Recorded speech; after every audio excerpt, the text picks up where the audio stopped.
Today is April 9th, 2021.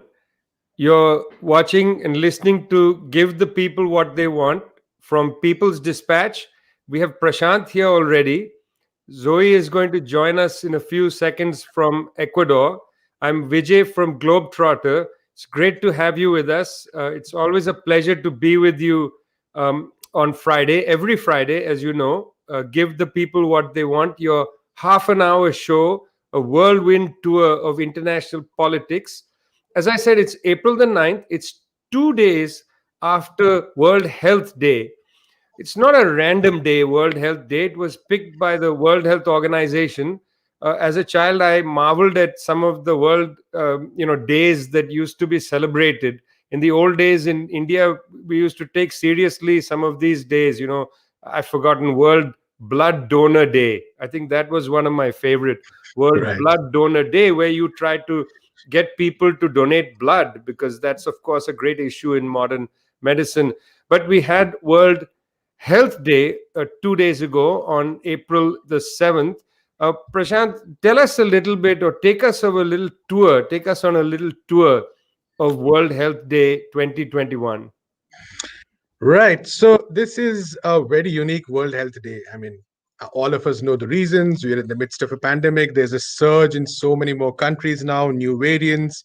The numbers is kind of surprising. Like, for instance, India is, for two successive days at least, saw more than 100,000 cases. Brazil seeing a horrible escalation in the number of deaths taking place. It's pretty brutal, pretty horrifying.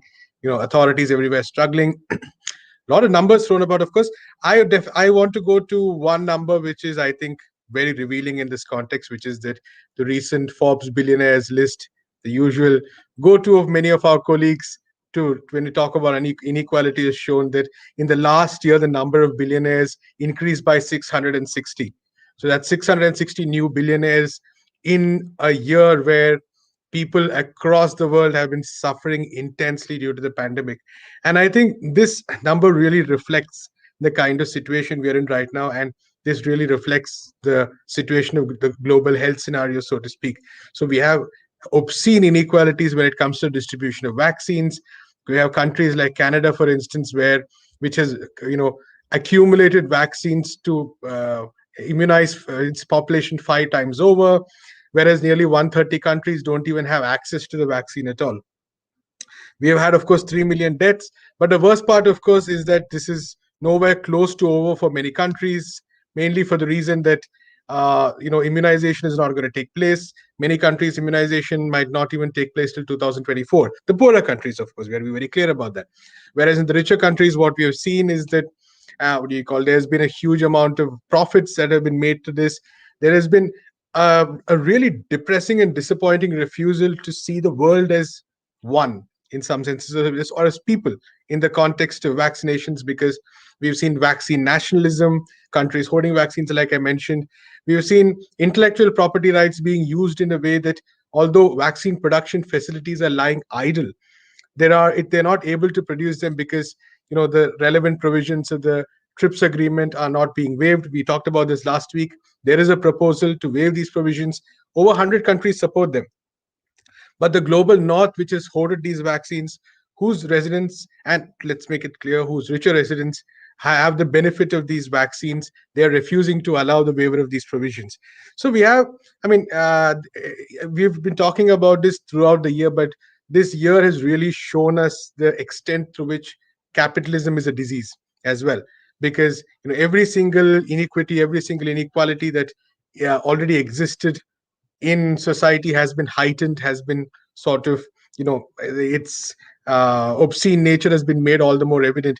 And I think it's important that at this point of time, from April 7th to 11th, there is a global campaign going on. It's been called by the International Week of Anti-Imperialist Struggles.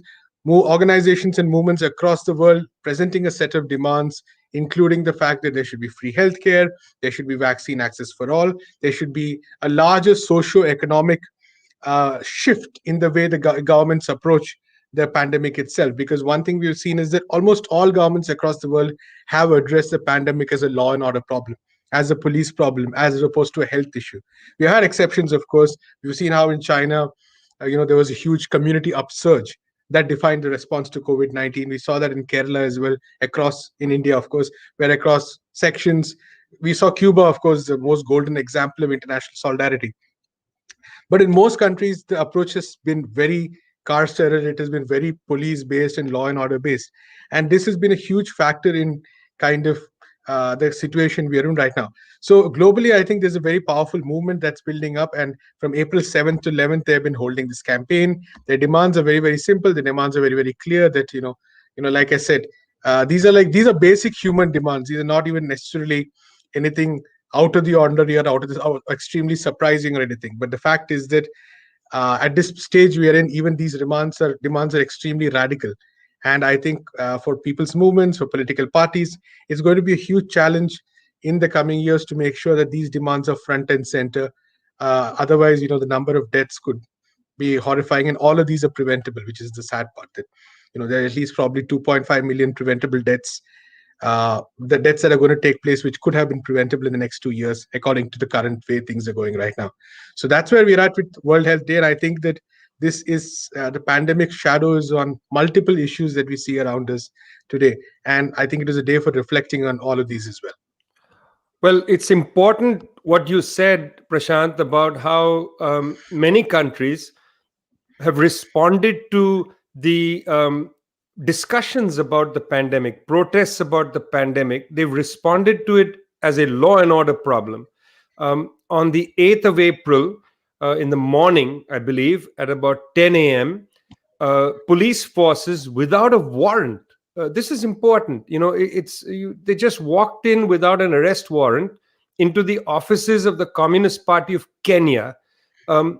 People involved with the Communist Party of Kenya were preparing a protest, part of the Unlock Democracy campaign. But really, this was a protest about how the government of Uhuru Kenyatta has failed to not only tackle the pandemic. Let's be fair, Prashant, this is a very difficult virus, but being dishonest with the people, not producing enough resources. It's a little bit like the situation in Brazil. Let's admit it's a tough virus, but there's no need to be dishonest with the public, in the way Mr. Bolsonaro has been, the lack of concern, putting in resources and so on. Uhuru Kenyatta's government, at least the Communist Party of Kenya, was accusing it of being, in that sense, a little heartless, inhumane in the way it has been dealing with the COVID vaccine problem. And of course, lack of vaccines, as you say, as front and center. And so the police force enters the offices of the Communist Party of Kenya on the 8th of April in the morning, arrests a number of people. These are all activists involved in one or the other aspect of political, organizations in Kenya, including the person in charge of workers and cooperatives, Gita Ninguni, was picked up. They arrested a group of people, and then they presented them in the court today, in the Kibera court. And once again, it's not clear what the charge is. When the police were in the office, again, without a warrant, very important, they attempted to open the record room to see the records, the archive of the Communist Party of Kenya. It's totally unconstitutional behavior. And I think they do this, Prashant, because there's so little press scrutiny. After this occurred on the 8th, I thought it would be front page news in papers, even in Kenya. Buried story. It gives the police the sense that if they are not being observed by the public, they can do anything they want, and I think that's a significant issue. Your point is a very real point. The point about how the question of protests around this issue of COVID failure, let's call it the routine COVID failure of governments. Protests around this are treated as criminal activity rather than as democracy. I think that's how we must see the situation in Kenya. There are elections going on across South America, and we at any point will be joined by Zoe from People's Dispatch, who's in Ecuador, trying her best to get a good connection to join us. But just like to say that, in most of South America now, there is again this second, third, fourth wave of infections. Brazil continues to be the epicenter. Country like Chile, where there's a very high number of vaccinations taking place, has seen the numbers of COVID infections rise. It's bewildering that governments aren't making this a priority. I've got to say, Prashant, we talked about this earlier, but every time I look at global arms sales, it's bewildering. In the midst of the pandemic, arms sales are up. It's bewildering to see the kind of pressures increasing. Well, when Zoe comes in, we'll talk about the elections to be held in Ecuador and Peru. Looks likely that Andres Arauz, a man of the left, will prevail in Ecuador. Not sure exactly what the situation is like in Peru with Veronica Mendoza, but one can always hope. Just like you to come in briefly on the fact, Prashant, that the voting has finished in the great state of Kerala, your home state. Absolutely. Voting continues, of course, in West Bengal. There's 8 phases, which strikes me itself as undemocratic. The Chief Minister of Kerala, Pinarayi Vijayan, has tested positive for COVID-19. We'd like to send him our very best and hope he recovers. Give us a little sense, Prashant, about the mood after the voting in Kerala, waiting for the results to be declared on the 2nd of May. Absolutely. In some senses, it's a bit uh, painful to say the least, because Kerala's election took place on April 6th and the results are going to come out on May 2nd. It's quite a long wait. But like you said, the reason for that is because they have to wait until elections conclude everywhere. So elections taking place in 4 states and 1 union territory, of course. Kerala, very interesting situation right now, because the LDF government, or the left government, which was in power for the past 5 years, most experts, on the ground reports, everything seems to indicate they're going to come back to power. Now, this is quite unprecedented because it's been decades since a government in Kerala has returned to power. And this government has been quite unique because we've talked about some of these before, of course, how they responded to the pandemic. There were 2 years of drastic flooding, causing huge amounts of loss. And in each of these, the important thing I think to note is that in each of these contexts, basically the response was very community centered, and it was not a top down imposition of governmental rule, but a kind of response that saw citizens, ordinary citizens, coming together, the Communist Party playing a very important role in mobilizing the citizens, of course, and building those kind of solidarity initiatives where relief work was undertaken, where and it's a very interesting story, because Kerala's response to the COVID-19 pandemic, there was such a huge amount of multi-level intervention that even people who didn't like the left were quite impressed by how effectively it was targeted, and that was a huge factor. That is a huge factor in how people are talking about the government likely to come back to power. The other important thing I think to note is that we had an interview. Of course, you talked to Thomas Isaac, the finance minister of Kerala. And one very interesting thing I found in his interview was the amount of thought put into how a left government in a small state like Kerala can actually plan for the future. Because he talked about a number of financial instruments, he talked about policy initiatives, and in India, states have very limited powers in these aspects. There's a lot of control in the hands of the central government. So at a time when we have a central government which is pushing privatization, going against significant welfare reforms, so to speak, the center focuses a lot on handouts and doles. But the kind of perspective of the Kerala government in terms of building infrastructure, combining it with welfare, planning for the long term in terms of education, in terms of health, these are remarkable achievements, and all the more remarkable considering that this is a very small government with very limited resources. And the kind of vision that Thomas Isaac talked about, the chief minister has talked about, ordinary, I think people on the ground, people involved in the left are thinking about, it's very promising for the future of the left itself, because it really looks at, in this age of neoliberalism and austerity, here is a left which is really thinking in terms of how do you mobilize resources and have level after level of development, so that you can't say that, oh, it's the left, which is a usual criticism, or the left, they're all good in ideas, but where is the development? That's what they always throw at the left across the world.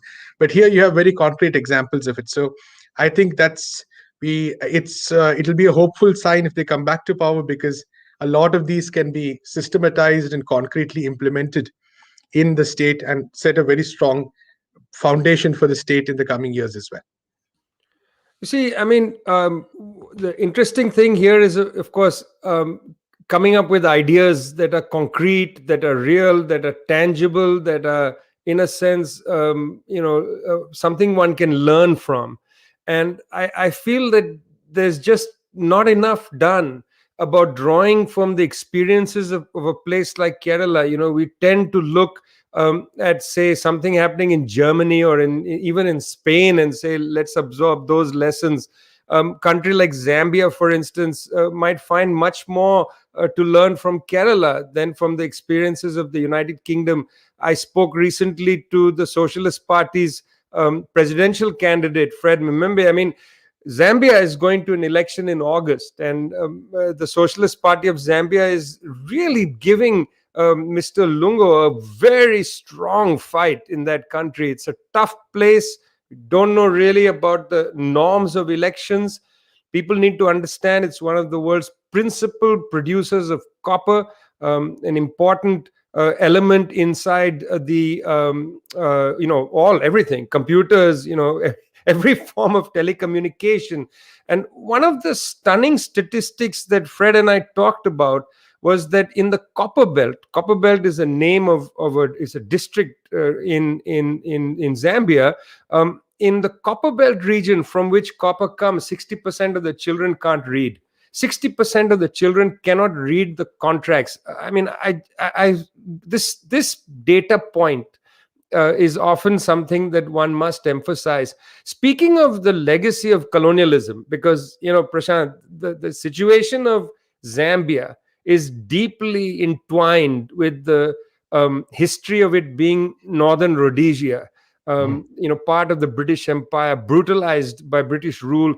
As we know, Southern Rhodesia is Zimbabwe, another country that's struggling to get out of its colonial heritage. Speaking of colonialism, there was a stunning revelation that came out of the French archives recently about French nuclear testing in Polynesia. Now, this is not something that people pay attention to. There's a lot of interest now in how waste is disposed in the world. There's some interest in nuclear waste and so on. But we've got to look at the issue of what the French did. There's 2,000 pages of documents that were released from the French archives. Thanks to the French government for releasing these documents, we should say. Between 1966 and 1996, the French conducted, if you don't have, you must always keep a pencil when you're listening to Give the People What They Want, which is brought to you, as you know, from People's Dispatch and from Globetrotter, Prashant and me, Vijay. Zoe is trying to connect to us from Ecuador. But I want you to pick up your pencil for this, because the French, between 1966 and 1996, in these years, conducted 193 nuclear tests in the French Polynesia region. 193 nuclear tests. And they lied about these tests routinely. They said, for instance, that these tests, the explosion took place at 9,000 meters. It turned out that no, it exploded at 5,200 meters. Now, that 3,800 meters is very significant, because it meant that the radiation went directly down at the thousands of people who live in Polynesia. And the Polynesian Health Ministry said that 11,000 people received radiation doses greater than 5 MSV, which apparently is a very high number. That's 5 times the qualifying level for compensation, according to even the French government. 5 times the qualifying level for compensation. These people all got cancer. 11,000 people documented by the health ministry in Polynesia. I mean, this is a scandal. Of course, it's not just the French that tested in Bikini Atoll, the French Polynesia. It's the United States as well that exploded a number of nuclear weapons in that region. No accounting. Just as, Prashant, if you draw a straight line with your pencil from French Polynesia go westward, you'll strike Diego Garcia or the Chagos Islands. Just as the Chagosian people continued to fight for compensation for being tossed off their land in order to build a US military base in Diego Garcia, no compensation, very little awareness of what has happened. I think, Prashant, there's some awareness now, small island states and the ecological collapse as a consequence of climate change. Small island states and their use in the militarization of the planet. On the one side, this Absolutely. appalling nuclear testing, on the other side, the displacement of people and so on. Warfare, pain of warfare. You've been following what's happening, talking about warfare in Darfur in Sudan. Darfur, which is itself, by the way, the size of France, not to make the transition too seamless. Darfur, the size of France. It's not a small area of Sudan. Right. Terrible things happening, Prashant. What's going on in Darfur? Right. I mean, the latest news, of course, has put the death toll at 132, over 200 people injured, of course. And this is in the West Darfur state. And the epicenter is the city of El Janina, which is the capital of the state.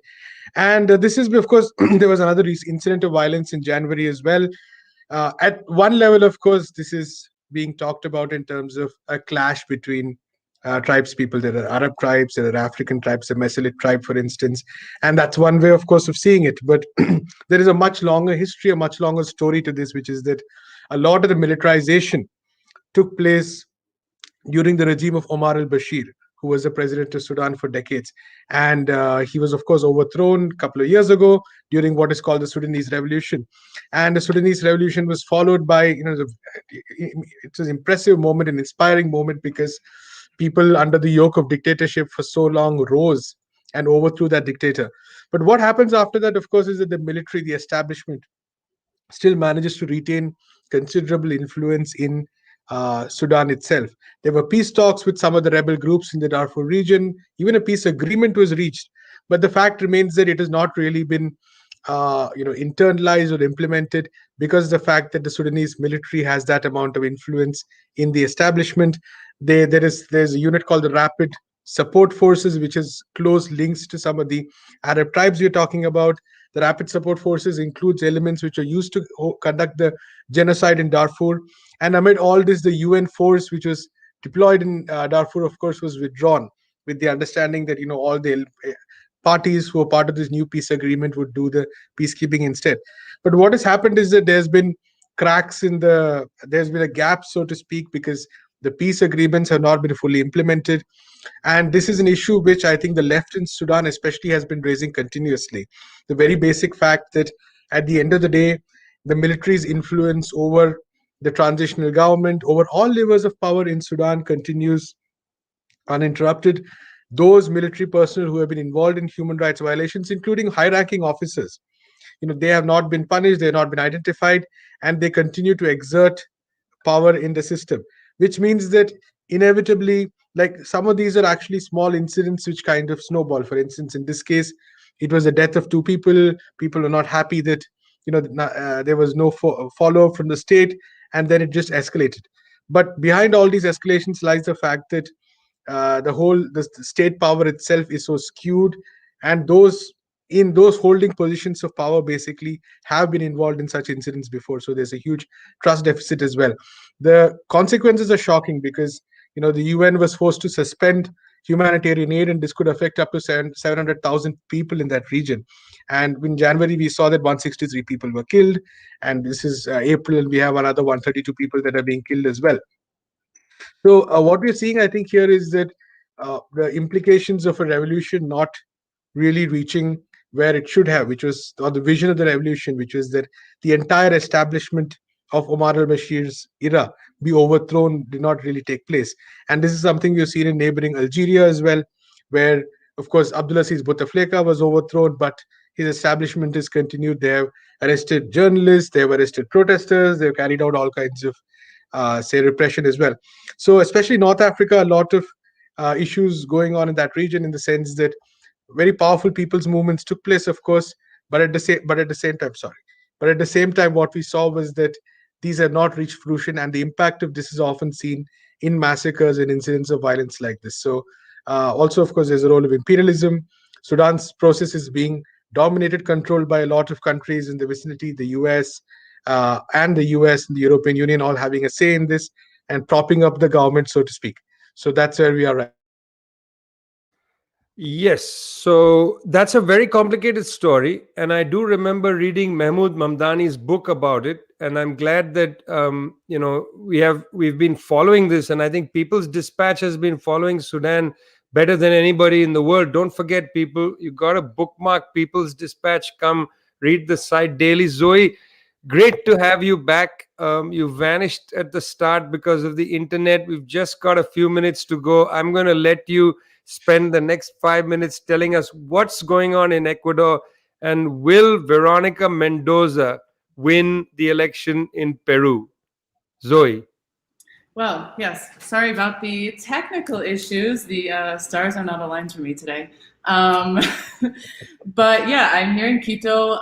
The week has been, I'll say, a little strange. There have been a lot of kind of slow updates that have been happening in terms of electoral situation here. I'll just talk quickly about Ecuador, then we can go to Peru quickly. So yesterday was the closing of the campaigns in Ecuador of Guillermo Lasso and Andrés Arauz. Over this past week, we've seen a different kind of mobilizations that have been happening. So, for example, on Saturday, April 3rd, the CONAI president of the Confederation of Indigenous Nationals of Ecuador expressed his support to Andrés Arauz, the progressive ticket. This actually caused a huge wave within Ecuador. I mean, this is one of the largest, most important indigenous organizations in the country, but the organization had already kind of taken a stance of the blank vote, which is this decision of the Pachakutik party. In response to this statement by Jaime Vargas, they basically ejected him from the party and have said that they'll take disciplinary action in the Congress of the organization in May. There have been sort of these slow things that have been happening. I mean, in addition to this, a lot of other indigenous organizations have been expressing support to Andrés Arauz. Guillermo Lasso, for example, was ejected from an indigenous community during his campaign trail. So as of now, I mean, the situation is pretty calm. As we mentioned last week, there's a state of emergency that's in the country right now. And so things are pretty chilled. There's a curfew, there's restrictions on mobility. So we're not seeing that same electoral climate that, for example, we're seeing right now in India. There aren't hundreds of people out on the streets. Yesterday, there was a pretty big closing ceremony for Andrés Arauz. Again, as we said last week, all of the campaign polls indicate a victory for Arauz. There was kind of an article released by Marco Teruggi, who's a Argentinian journalist, with a very, very high up source from the National Electoral Council, saying that there was a plan for fraud in these elections to steal the race from Andrés Arauz. So we need to be, following this, paying attention. With regards to Peru, it's really an interesting race. It's kind of a complete tie between 5 candidates.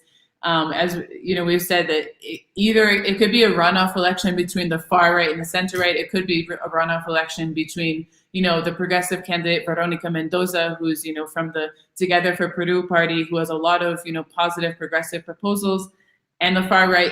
It's really up in the air right now, but we're seeing a lot of momentum behind Veronica Mendoza. I think she's been really able to capture kind of this complete disillusionment with the Peruvian institutionality after the consecutive crises that have been, due to corruption, due to different sort of institutional breakdown in the country. Of course, the impeachment in November. So I think it's going to be a really interesting scenario. We're hoping to see a great victory for the progressive candidates on Sunday. It's a necessary new dawn for these countries that have been ravaged by neoliberalism.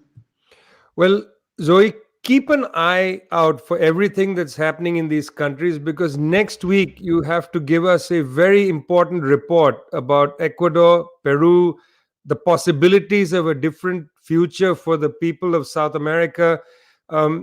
The last thing I want to say before we close this out is that the situation in Iran is perilous with the pandemic. The sanctions continue. Please remember that Iran, in good faith, negotiated a agreement with the five powers. The United States walked away from the agreement, not Iran. Part of the deal in that agreement was for the sanctions to end in a sequenced way, but to end decisively.